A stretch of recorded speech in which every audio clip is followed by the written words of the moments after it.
We see it every fall. Kids go back to school, pumpkins begin to take over, and cold and flu season is quick to follow. This year will likely be our first real full experience of a near normal flu season in parallel with COVID that unfortunately is still in the community. Alberta's influenza numbers dropped significantly in recent years as public health measures and travel restrictions slowed global spread.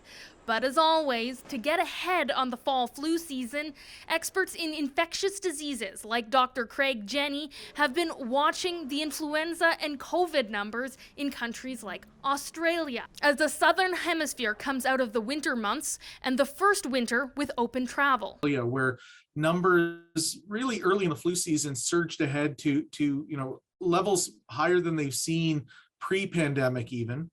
And unfortunately, in many situations, there were examples of more severe disease and higher numbers of hospitalizations. And Alberta's top doctor also keeping a close watch on the global spread of influenza, RSV, and COVID-19. In a statement to City News in relation to Australia, saying if we see a similar impact here, what we need to anticipate as being different from any previous year is the combined impact on all our systems of all these viruses circulating at the same time. Reminding of all the habits we've formed during the pandemic. Good hand hygiene, staying home when sick, masking in crowded settings during high spread, and accessing vaccine protection. We need to get back to reminding people that this is a separate infection from COVID. Just because you've been vaccinated against COVID does not mean you're protected from the flu. And every year the flu does change. This is a professional shape-shifting virus.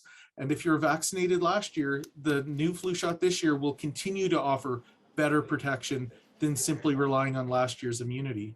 Jenny reminds even if your rapid test is negative for COVID, you could still have influenza, which also carries a potential of hospitalization for those at highest risk. In Edmonton, Carly Robinson, City